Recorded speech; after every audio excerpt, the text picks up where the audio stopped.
Hi friends, welcome to hot cuisine. இன்றைக்கி நம்மளோட recipe பன்னீர் gravy எப்படி செய்யலான்னு பார்க்கலாம் வாங்க.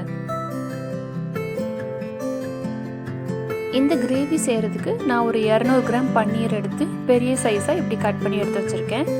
உப்பு, மிளகாத்தூள், மஞ்சத்தூள் போட்டு கலந்துட்டு கொஞ்சம் எண்ணெயும் கொஞ்சம் தண்ணியும் சேர்த்துட்டு அந்த மிக்ஸில் நம்ம பன்னீரை நல்லா கலந்து அதை ஒரு 15 நிமிஷம் ஊற விட போகிறோம்.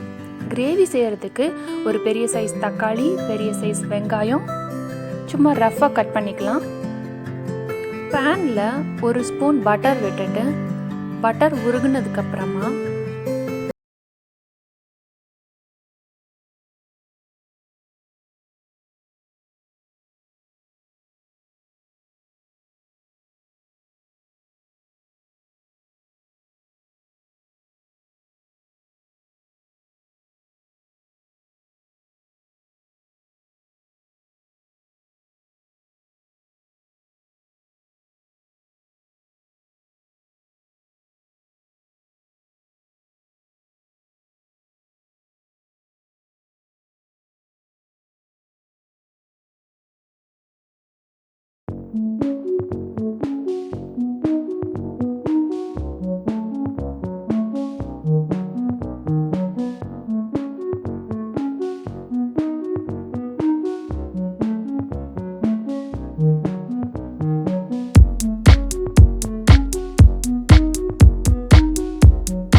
பன்னீரை அதில் போட்டு ஷாலோ ஃப்ரை பண்ணிடலாம்.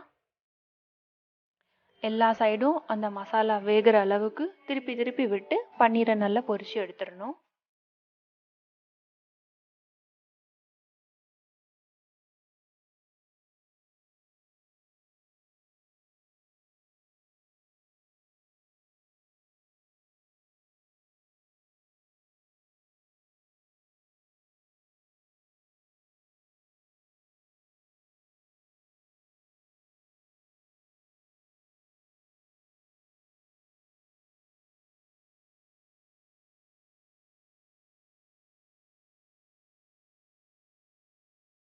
இப்படியே மீதமுள்ள பன்னீர் பீசஸும் ஃப்ரை பண்ணி எடுத்துக்கணும்.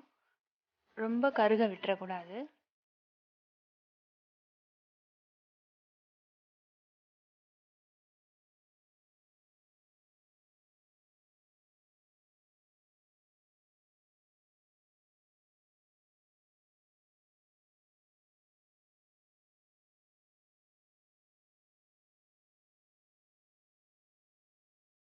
இப்போ அதே பேனில் ஒரு ஸ்பூன் பட்டர் திரும்பியும் போட்டு ஒரு சின்ன துண்டு பட்டை, 2 கிராம்பு சேர்த்துட்டு அது 2 பொரிஞ்சதுக்கப்புறமா நம்ம அரைச்சி வச்சுருக்க பேஸ்ட்டு அதில் சேர்த்துடலாம்.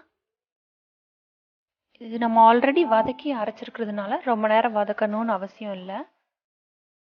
லைட்டாக அந்த பட்டரில் குக்கார அளவுக்கு மிக்ஸ் பண்ணி விட்டுட்டே இருக்கணும்.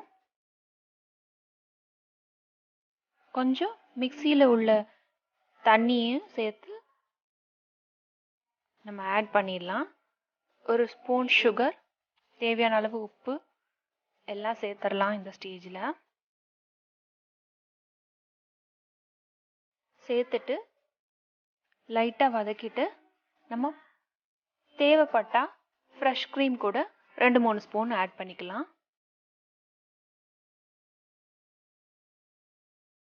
அப்புறமா நம்ம பொரிச்சு வச்சிருக்கிற பன்னீரை இந்த கிரேவியில் சேர்த்துடலாம்.